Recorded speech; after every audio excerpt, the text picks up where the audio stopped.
하루가 되시기를 간절히 축원을 드립니다. 요즘 젊은 사람들은요, 비혼주의가 많다고 그럽니다. 결혼을 못하는 것이 아니라 결혼을 하지 않겠다는 것이죠. 그런 말을 듣다 보니 사실 부모의 입장에서는 안타깝기도 하고 또 안쓰럽기도 하고 아쉽기도 한 것이 사실입니다. 그런데 또 한편으로는 세상에서 들려오는 소식들을 우리가 듣다 보면 그래, 차라리 시키지 않는 게 낫다라고 이렇게 말하는 분들도 분명히 있습니다. 어느 날 한 딸이 아빠를 찾아와서 말합니다. 아빠, 나 그때 사귀던 그 남자친구랑 결혼할래요. 그러자 아빠가 묻습니다. 야, 너 그때 그 남자친구가 마음에 안 든다고 헤어졌잖아. 근데 다시 결혼하겠다고? 라고 묻자 그 말에 딸이 그거는 내가 알아서 결정할 일이고요, 그냥 아빠는 신경 안 써도 돼요. 그래서 아버지가 또 웃습니다. 야, 그렇다면은 그 남자친구는 널 사랑한대? 라고 묻자 이번에는 딸이 그거는 그 남자 일, 그 사람 일이고요, 저는 상관 안 해요. 그러자 다시 또 아빠가 묻습니다. 야, 그럼 너희들 어떻게 살려고 그래?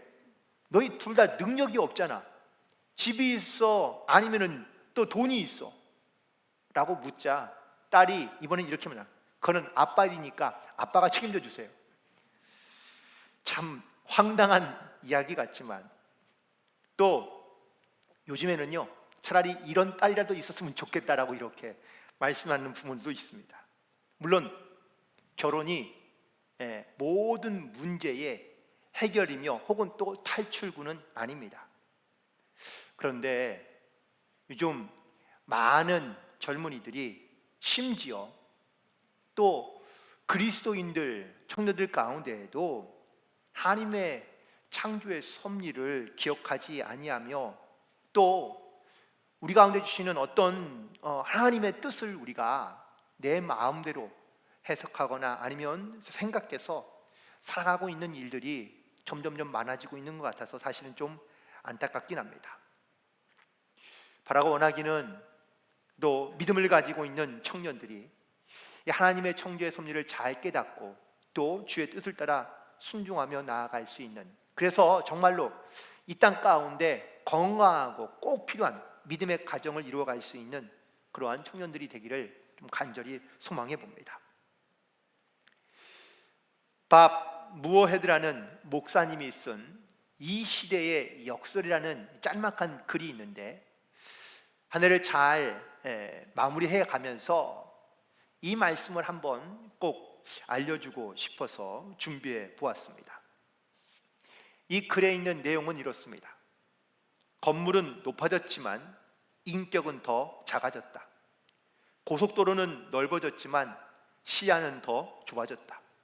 소비는 많아졌지만 더 가난해지고 더 많은 물건을 사지만 기쁨은 줄어들었다.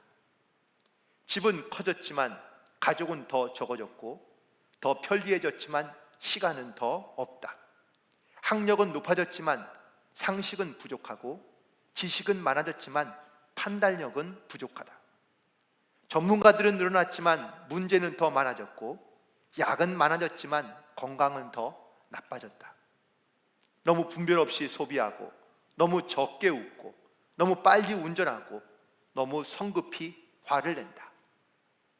너무 많이 마시고 너무 많이 피우며 너무 늦게까지 깨어있고 너무 지쳐서 일어나며 너무 적게 책을 읽고 텔레비전은 너무 많이 본다. 그리고 너무 드물게 기도한다. 가진 것은 몇 배가 되었지만 가치는 줄어들었고 말은 많이 하고 사랑은 적게 하며 거짓말은 너무 자주 한다. 생활비를 버는 법은 배웠지만 어떻게 살아가는 것인가는 잊어버렸고 인생을 사는 시간은 늘어났지만 시간 속에 삶의 의미를 넣는 법은 상실했다. 달에 갔다 왔지만 길을 건너가 이웃을 만나기는 더 힘들어졌고 외계를 정복했는지는 모르지만 우리 안의 세계는 잃어버렸다. 공기 정화기는 갖고 있지만 영혼은 더 오염되었고 원자는 쪼갤 수 있지만 편견은 부수지 못한다. 자유는 더 늘었지만 열정은 더 줄어들었고 키는 커졌지만 인품은 왜소해지고 이익은 더 많이 추구하지만 관계는 더 나빠졌다. 세계 평화를 많이 얘기하지만 전쟁은 더 많아지고 여가 시간은 늘어났어도 마음의 평화는 줄어들었다. 더 빨라진 고속도로, 더 편리한 일회용 기저귀, 더 많은 광고 전단, 그리고 더 줄어든 양심, 쾌락을 느끼게 하는 더 많은 약들, 그리고 더 느끼기 어려운 행복. 이것이 바로 우리 시대를 살아가고 있는 역설이라는 것이죠. 어쩌면 우리가 살아가는 세상에서 우리는 많은 혜택을 누리며 혹은 더 편리한 세상 가운데 살아가고 있는 것은 분명한 사실이지만, 하지만 그와로 반대로 우리도 잃어버리는 것이 무척이나 많다는 것을 깨닫게 해주는 말이기도 합니다. 2021년도 이제 며칠 남지 않았습니다. 가만히 뒤돌아보면 우리가 잃어버린 것들이 참 많고 놓치고 사는 것들이 많다는 것을 다시 한번 깨닫게 됩니다. 더 많이, 더 높이, 더 크게, 더 강하게 살려고 노력하다 보니 사실 잃어버리는 것들이 많이 있는데 그걸 깨닫지 못하며 살아왔던 우리의 모습들이 많은 거죠. 그런 의미에서 이 코로나가 주는 축복이 있는데, 그것은 바로 내 주변을 돌아보고 작은 것들에 대한, 그리고 소중한 사람들에 대한 것들을 다시 한번 느끼게 되고 깨닫게 된 것이 바로 이 코로나가 주는 축복이며 은혜이지 않을까. 오늘 2021년도 마지막 주일을 맞이하며 그 이야기로 여호와의 날에 대한 말씀을 준비했습니다. 우리 세상에 살다 보니 세상에서 우리가 살아가는 날들을 귀하게 여기고 또한 그것을 중하게 여기며 살아가지만, 정작 우리가 믿음 안에서 소망하며 여호와의 날을 기대하며 또한 그것을 준비하며 살아가는 일은 과연 얼마나 있을까? 또 우리는 여호와의 날에 대하여 어떻게 생각하고 있으며 또한 어떻게 말하고 있는지, 또한 동시에 그러면 하나님은 우리에게 여호와의 날에 대하여 어떻게 말씀하고 있는지, 오늘 스바냐서 1장과 3장에 있는 말씀을 가지고 함께 생각해보고 은혜를 나누고자 하는데요. 여호와의 날이란 좀 정의를 해보면 바로 주의 날이라고도 표현할 수 있습니다. 이 표현은 일반적으로 역사의 끝에서 발생하는 사건이나 또한 일들을 나타내는 말이기도 하고요, 또 하나님이 계획하신 어떤 일을 성취하시기 위해 직접적이든 아니면 간접적이든 역사에 개입하시는 일들을 바로 주의 날이라고 말할 수 있습니다. 또한 믿는 사람들에게 이 주의 날은 이 세상과 인류를 향하신 하나님의 뜻과 목적이 실현되는 특별한 날과 혹은 특정한 날과 연관지어서 생각하기도 합니다. 그래서 우리 믿는 사람들은 주의 날이 임하면 바로 이 세상 가운데 하나님께서 통치하는 시대가 열릴 것이라고 말하며, 영적으로는 신실한 신자들은 구원을 받지만 불신자들은 영원한 지옥에 떨어지는 그런 심판의 날로 많이 생각하며 또한 말하기도 합니다. 그렇다면 이 여호와의 날에 대한 우리의 어떤 맞이하는 마음과 자세는 어떻습니까? 성경에서는 이 여호와의 날에 대하여 혹은 주의 날에 대하여 말씀할 때마다 가까이 왔다, 임박했다 라고 말씀해 주십니다. 즉 하나님의 날들이 가까운 시기에 이루어질 것과 혹은 또 훗날에 이루어질 일들을 하나님께서 말씀하시면서 이 여호와의 날이 가까이 왔음을 우리 가운데 깨닫고 살아가라고 말씀하고 있는 겁니다. 그런데 정작 이 말씀을 듣는 많은 사람들은요, 여호와의 날이 가까웠다는 이 말씀에 조급해하며 다급한 마음을 가지고 살아가려고 합니다. 아마 대부분 다 임박한 주의 날을 듣는다면 우린 여호와의 날에 대하여 잘 준비되어 있는 사람은 뭐 그렇게 다급하거나 조급해할 일이 없겠지만, 하지만 왠지 뭔가 때가, 무슨 때가 가까이 온다면 우리의 마음이 분주해지는 것처럼 이 분주한 마음을 가지고 살아갈 수밖에 없게 되고요. 또 하나는 바로 그래도 잘 준비되어 있는 사람은 여호와의 날에, 주의 날에 대한 기대감과 소망감을 가지고 살아가기도 하지만, 반대로 주의 날에 다가오는 것에 대하여 두려움과 그리고 무서움을 느끼며 살아가는 사람도 있으며, 또한 이것을 회피하거나 도망하고 싶고자 하는 그런 마음을 가지고 살아가는 사람들도 있다라는 것이죠. 특별히 스바냐서에 이 스바냐가 여호와의 날을 선포하자 많은 사람들이 이 여호와의 날에 대하여 이렇게 받아들이고 있는 경우가 많은 겁니다. 첫 번째는 바로 여호와의 날은 큰 날이라는 것을 생각하고 있습니다. 이 큰 날이란 매우 중요하며 의미가 있는 날을 말하고 있는 겁니다.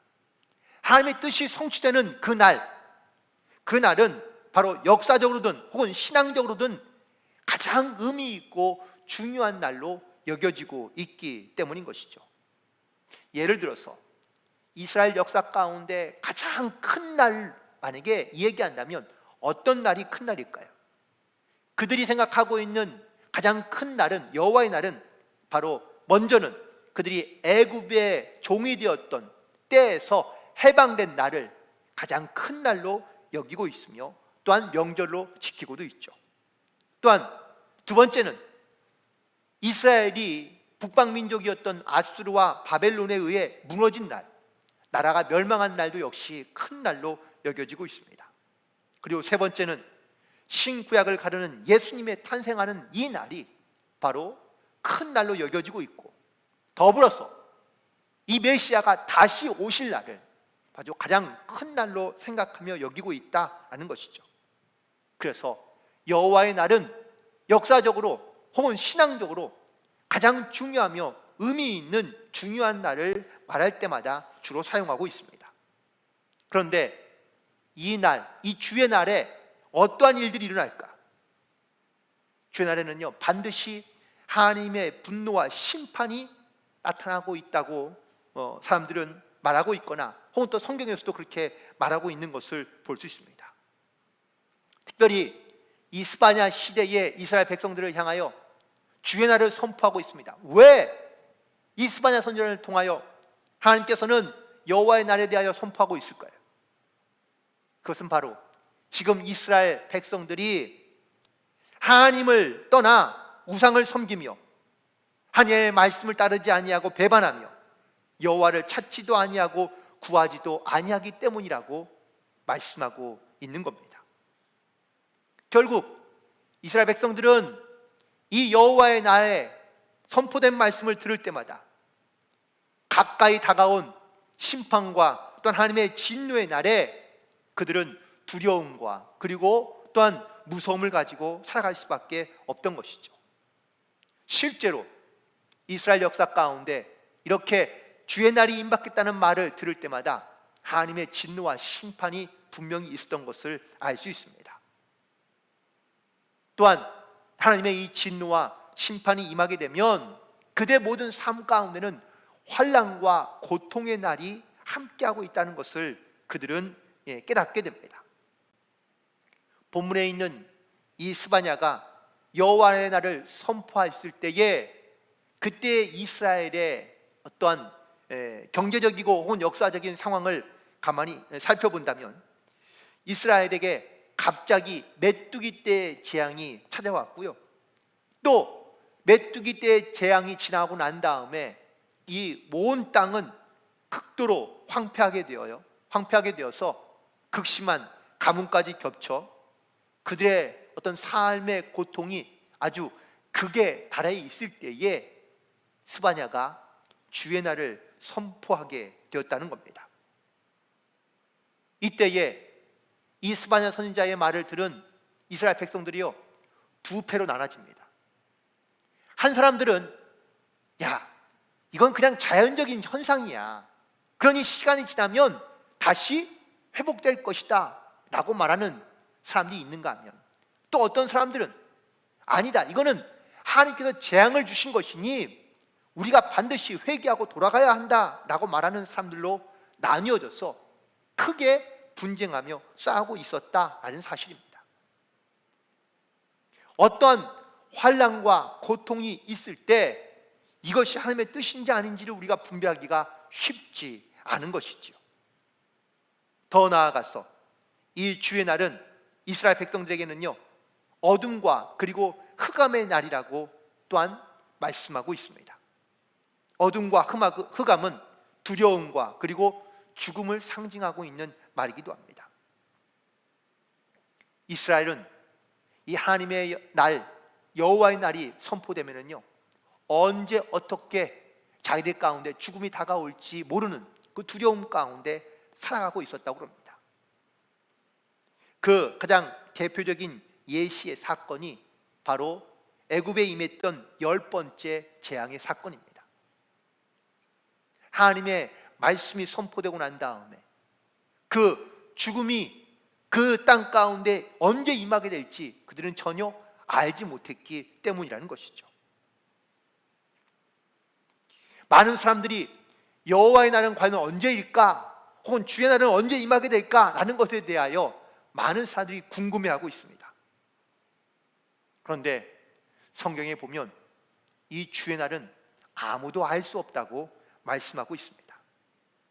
먼저 마태복음 24장 36절에 보니까, 그러나 그 날과 그때는 아무도 모르나니 하늘의 천사들도 아들도 모르고 오직 아버지만 아신다고 말씀하고 있습니다.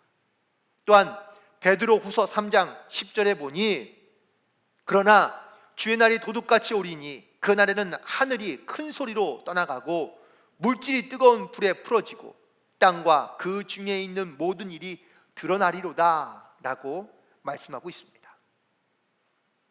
이처럼 주의 날이 임하게 되면 세상 가운데 어떠한 현상과 어떠한 증거들이 나타나게 될지 사실 아무도 알 수 없습니다.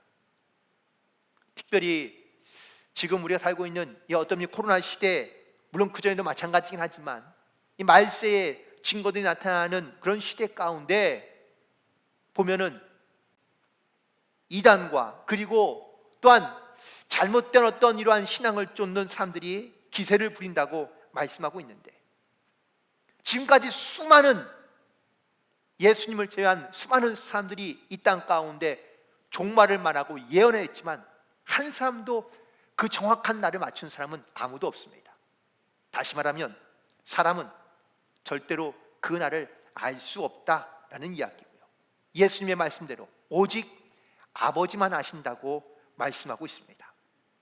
결국 우리는 이 땅 가운데 주의 날을 사모하며 또한 여호와의 날을 기대하며 소망하며 살아가는 성도로서 언제 다가올지 모르는 이 주의 날을 우린 깨어있어 준비함으로 나아갈 수 있는 그러한 믿음의 삶을 반드시 살아가야 될 줄로 믿습니다. 근데 중요한 것은 우리가 알고 있거나 아니면 이스라엘 백성들이 생각하고 있는 주의 날과 하나님께서 우리에게 말씀하시는 주의 날이 사실 많이 다르다라는 것이죠. 물론 하나님께서 진노와 심판이 있을 거라고 분명히 말씀하시긴 합니다. 하지만 정말 하나님의 목적이 바로 진노와 심판과 그리고 죽음에 이르는 것만이 하나님의 뜻일까?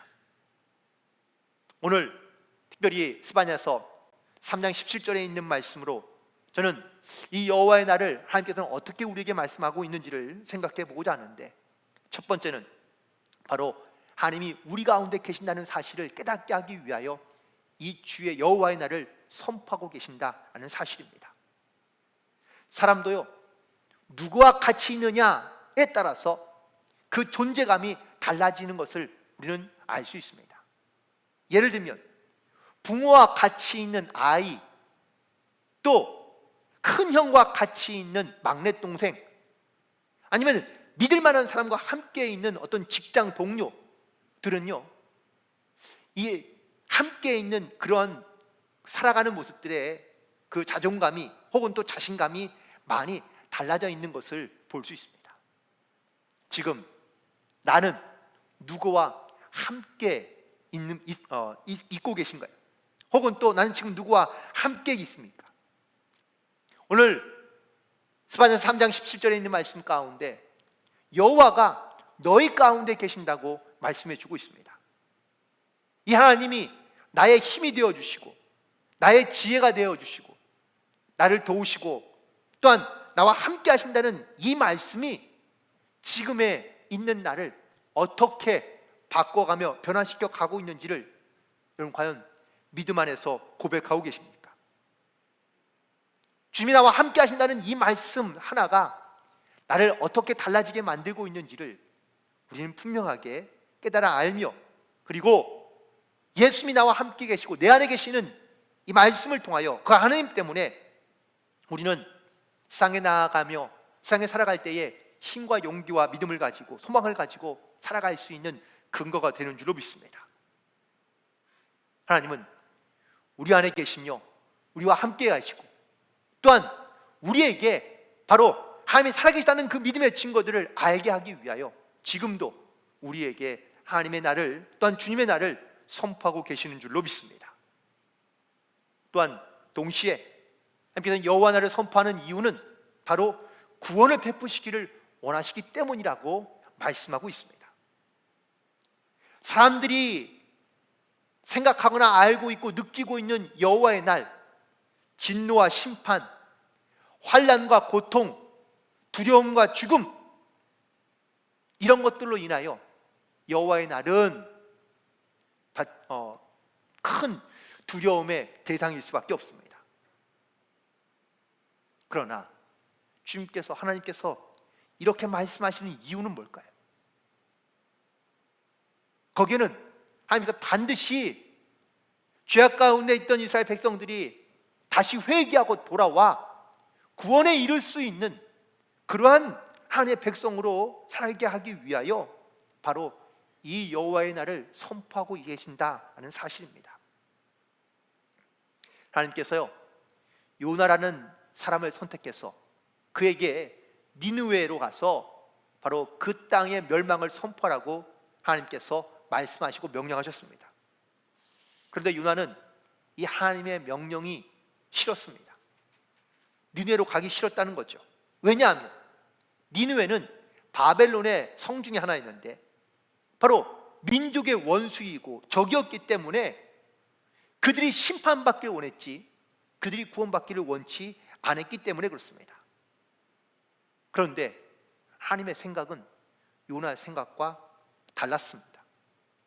물론 니느웨 사람들이 회개하지 않는다면 하나님께서는 심판하실 것이지만 심판이 목적이 아니라 바로 그들을 구원하시기를 원하시기 때문에 요나를 통해서도 하나님께서는 선포하게 하신 것이죠.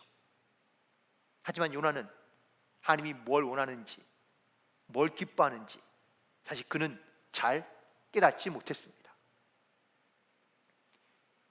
요나서에 보면 요나 4장 10절과 11절에 끝절 마지막 절인데 여기에 하나님께서 왜 요나를 이 니느웨에 보내셨는지 분명하게 말씀하고 있는데요. 여호와께서 이르시되 내가 수고도 아니하였고 재배도 아니하였고 하룻밤에 났다가 하룻밤에 말라버린 이 박넝쿨을 아꼈거든. 하물며 이 큰 성읍 니느웨에는 좌우를 분별하지 못하는 자가 12만 명이요 가축도 많이 있나니 내가 어찌 아끼지 아니하겠느냐 하시니라. 하나님께서 니느웨에 있는 수많은 사람들뿐만 아니라 심지어 동물까지도 하나님께서는 구원하시기를 원하신다는 사실을 바로 이 요나에게 깨닫게 하시고 말씀하고 있는 것을 볼 수 있습니다. 결국 하나님은 심판이 목적이 아니라 구원을 하시기를 원하신다는 것을 다시 한번 말씀하고 있다라는 것이죠. 그리고 세 번째, 하나님께서 여호와의 날을 선포하시는 이유는 바로 하나님께서 우리를 사랑하시며 또한 우리로 인해 기뻐하신다는 것을 깨닫게 하시기 위하여 말씀하고 있다라는 겁니다. 하나님께서 왜 나를 잠잠히 사랑하시며 나로 인하여 기뻐하고 계실까? 그 이유를 가만히 묻는다면 내가 뭔가를 잘했기 때문입니까? 내가 무슨 일을 잘 이루었기 때문인가요? 아닙니다. 그럼에도 불구하고 하나님이 나를 사랑하시고 나로 인해 기뻐하시는 이유는 바로 그냥 그 존재 자체만으로도 하나님은 사랑받을 만한 이유와 조건이 된다고 말씀하고 있기 때문에 그렇습니다. 심지어 우리가 죄를 지어 죄 가운데 있으며 하나님을 떠나 있을지라도 하나님은 여전히 변함없이 우리를 사랑하시며 그리고 회개하여 구원에 이르기를 원하신다고 말씀하고 있는 겁니다. 여러분들 자녀들이 있지 않습니까? 그 자녀들이 어린 아이들을 바라보는 그 엄마 아빠의 눈빛을 여러분 아마 기억하실 것입니다. 뭐 아무면 여러분들이 손주를 바라보는 눈빛도 마찬가지지 않을까요? 그런데 아이들이 뭘 잘했기 때문에 사랑스러운 행동을 했기 때문에 물론 즐거운 미소를 지어 보일 수 있긴 하겠지만 그냥 그 아이 자체가 내 자녀이기 때문에 소중하기 때문에 우리가 넉넉한 미소를 지을 수 있는 것처럼 하나님이 나를 보시고 기뻐하시는 이유도 마찬가지입니다. 여러분들을 향한 나를 향한 하나님의 마음을 나는 과연 어떻게 알고 있으며 혹은 고백하고 있습니까? 여호수아서 1장 9절에 보니까 내가 내게 명령한 것이 아니냐 강하고 담대하라 두려워하지 말며 놀라지 말라 내가 어디로 가든지 내 하나님 여호와가 너와 함께 하겠다고 말씀해 주고 계시고요. 요한복음 16장 33절에 보면 이것을 너희에게 이르는 것은 너희로 내 안에서 평안을 누리게 하려 함이라 세상에서는 너희가 환난을 당하나 담대하라 내가 세상을 이겼다고 말씀하며 우리에게 용기를 주고 또한 희망을 주며 소망을 주고 계십니다. 이처럼 하나님은 우리를 사랑하사 또한 우리가 이 땅에 살아가는 동안에 정말 하나님의 마음과 뜻을 닮아 이 땅 가운데 기쁨과 소망을 가지고 살아갈 수 있도록 우리 가운데 역사하고 계신다는 사실입니다. 그런데 우리는 여전히 이 하나님의 마음과 그리고 하나님의 말씀에는 우리는 관심을 두지 아니하고 세상의 것을 중하게 여기며 또한 세상의 나를 귀하게 여기며 그 세상에서 살아가는 우리의 인생의 문제들만 너무 골몰하여 살고 있다라는 것이죠. 우리가 경험하는 여러 가지 인생의 문제들 때문에 또한 내가 직면하고 고난과 환난이라는 어떤 이러한 환경 때문에 우리는 마치 하나님이 없는 것처럼 낙심하며 절망하며 살아갈 때가 많이 있습니다. 혹은 지금의 나의 이 고통과 아픔을 누구도 알아주지 아니하고 나 혼자만이 이 고통과 이 아픔을 감당하고 있는 것이라고 여겨서 외롭고 혹은 쓸쓸하며 지쳐 쓰러질 때도 분명히 많이 있습니다. 오늘 이런 모든 사람들을 향하여 하나님께 주시는 말씀의 위로의 말씀이 바로 스바냐서 3장 17절에 있는 말씀입니다. 너희 하나님 여호와가 너희 가운데 계시니 그는 구원을 베푸실 전능자이시라. 그가 너로 말미암아 기쁨을 이기지 못하시며 너를 잠잠히 사랑하시며 너로 말미암아 즐거이 부르며 기뻐하시리로다. 바로 주님께서는 하나님께서는 여호와의 날을 우리 가운데 선포하시고 우리 가운데 계시다는 사실을 지금도 여전히 말씀하고 계시는 줄로 믿습니다.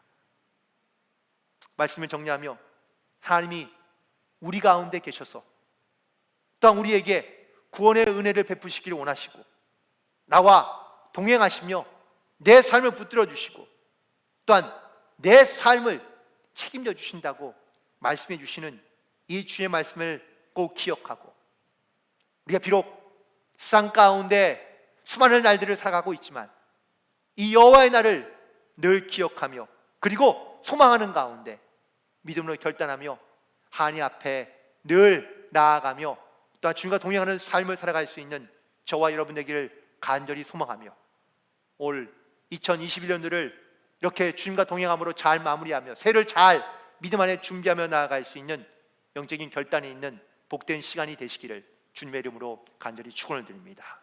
기도하시겠습니다.